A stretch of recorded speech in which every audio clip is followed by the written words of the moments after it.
ma istun maha, mul on Adidas. Niisiis, palume tähelepanu. Ei ole märk. Kohe on algamas meie ainukordne, erakordne kaasaegse teatri etendus, mida te enne pole näinud. Me puudutame ühiskonnakriitilisi teemasid ja me näeme, kuidas üks lugu võib olla kujutatud väga erinevalt, välja toodud erinevalt. Nautige, palun!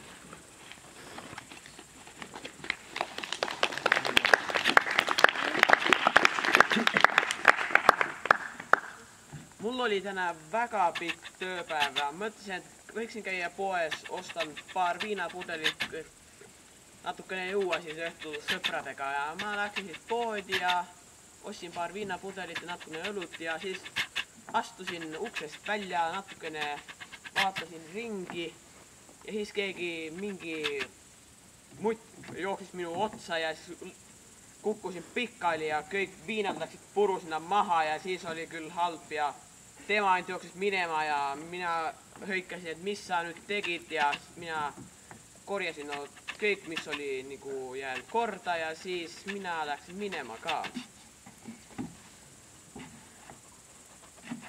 So, I was on my way to pick up some barbecue ribs for my barbecue. And I had my Starbucks with me. And when I stepped out of the store, some punk ran into me and spilled my Frappuccino all over the ground and my ribs all over the ground in the mud, in the puddle. And I punched him in the face because he wasn't looking where he was going and he told me to watch it. But he's the one who's at fault here. And I punched him again and then I left.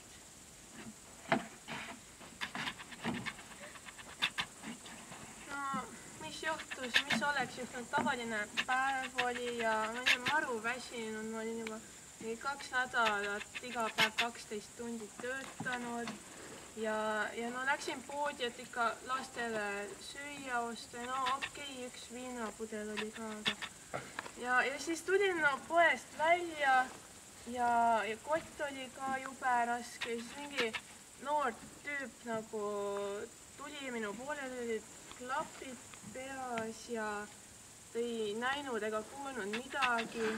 Siis nagu kõndis mulle otsa, siis ma komistasin neid ja siis kott kukkus ma ja kõik veeresid laiali. Aga siis oli väga abivalmis ja nagu aitas mul asjad kokku korjata ja ma lihtsalt ütlesin aitäh ja siis läksin koju.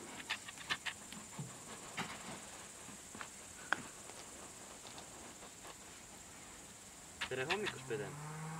Joo, mä olin menossa kauppaan, mä olin ostaa kaljaa, niin joko vitun Jonne juoksi mua päin, niin mun tippui kaikki kaljat, niin ne meni ihan paskaksi.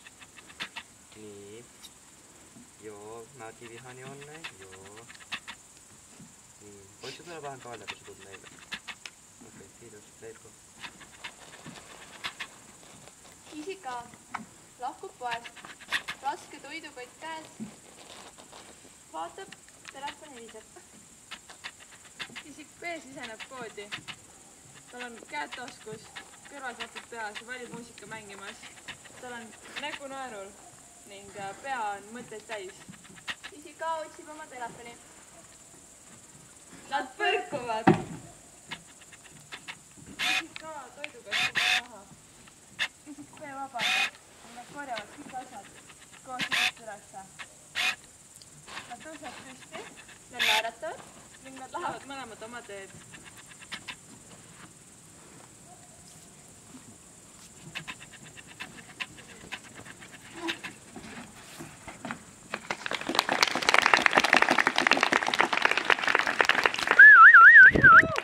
Bravo! Jaa, aitäh! Ja aplaus lavastajale Marile! Bravo! Väga äge!